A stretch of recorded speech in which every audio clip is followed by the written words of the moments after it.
Ayun, shoutout sa inyong lahat mga idol, no. So maulan na umaga sa inyong lahat, no. Sa mga araw na to ay magsusundo tayo sa partner ko, no. So balak nga sana mag-gym kaso naka-close yung gym, so naisipan ko na sunduin na lang siya. Kasi alam ko mahirapan siyang pauwi, no. Kasi nga ulan-ulan. So sana walang baha tayo na madaanan para hindi tayo mahirapan sa biyahe, no. So kaya sa mga nagko-commute dyan o mga motorista, ingat-ingat tayo dahil sa sumang ng panahon ngayon, no. Ingat tayo sa daan kasi masyadong madulas.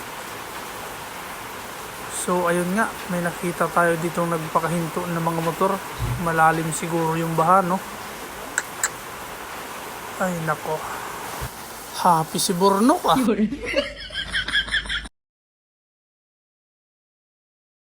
Ayun, at sa mga oras na to, nagtanong na ako kay kuya kung malalim. At sabi niya nga, malalim daw talaga.